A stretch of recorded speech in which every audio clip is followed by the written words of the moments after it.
Hi అండి.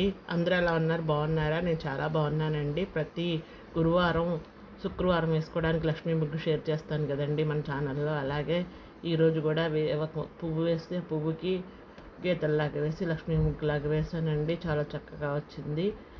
మీకు నచ్చితే మీరు కూడా మీ వక్కడిలో వేసుకుని చూడండి. చిన్న వక్కడిల కోసం క్యూట్గా బాగా వచ్చిందండి. అలాగే కొత్త వాళ్ళు ఎవరైనా సరే నా ఛానల్ చూస్తే సబ్స్క్రైబ్ చేసుకోండి, లైక్ చేయండి, షేర్ చేయండి. మీకు ముగ్గు నచ్చితే ఒక కామెంట్ చేయండి. Thank you.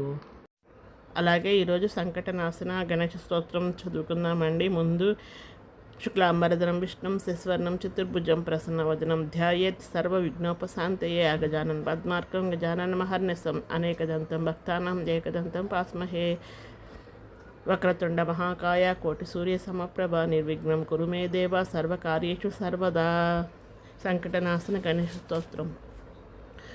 ప్రణమం శిరసా దేవం గౌరీపుత్రం వినాయకం భక్తవాసం స్మరే నిత్యం మాయు కామార్థసిద్ధయే.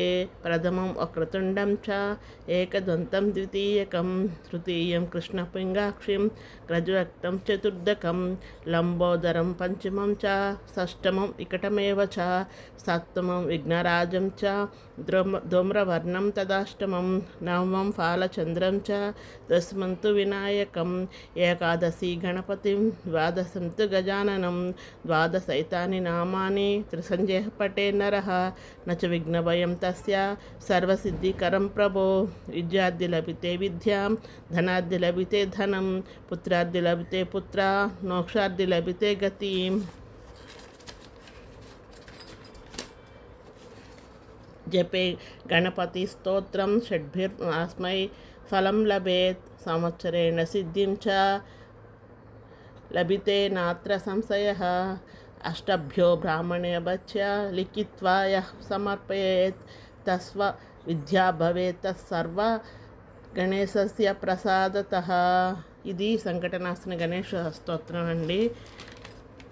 ఇది మనం బాగా బాధల్లో ఉన్నప్పుడు ఈ స్తోత్రాన్ని మనం 11 సార్లు చదువుకొని గణపతికి ఉండ్రాళ్ళు నివేదిస్తే మన బాధలు తీరడానికి స్వామి ఒక దారి చూపిస్తారండి. బాధలన్నీ పోతాయని కాదు, మనకి ఏదో ఒక మార్గం కనిపిస్తుంది బాధలు పోవటానికి. మనం బాధల్లో ఉన్నప్పుడు భగవంతుడిని నమ్ముకోవడం తప్పితే ఏం చేయలేం కదండి. అలాగే ఈ భగవంతుడిని నమ్ముకొని మనం కూడా కొంతలో కొంత ధర్మాన్ని పరిరక్షించి మన సాంప్రదాయాలను ముందుకు తీసుకెళ్ళాలని నా ఆశ అండి. అంతే. ఇలాగ చేసేటప్పుడు ఫస్ట్ మనము ఓం చెప్పుకుంటామండి. ప్రాణాయామం లాగా చేసుకొని ఓం చెప్పుకున్నాక శుక్లాంబరధం పాడుకుంటాం. శుక్లాంబరధం తర్వాత మనం కన్న తల్లిదండ్రులకి గురువులకి నమస్కారాలు చెప్పుకొని మాతృదేవోభవ పితృదేవోభవ ఆచార్య దేవోభవ అతిథి దేవోభవ అని చెప్పుకున్నాక గురు బ్రహ్మ గురు విష్ణు గురుదేవ మహేశ్వర గురు సాక్షాత్ పరబ్రహ్మ తస్మై శ్రీ గురవై నమః అని గురువులకు నమస్కారం చెప్పుకోవాలండి. మనకి తల్లిదండ్రులు జన్మనిచ్చిన గురువులే కదండి. అన్నీ నేర్పి జ్ఞానాన్ని ఇచ్చేది గురువులే కాబట్టి గురువులకి తర్వాత స్థానం ఇస్తామండి తల్లిదండ్రుల తర్వాత. Thank you.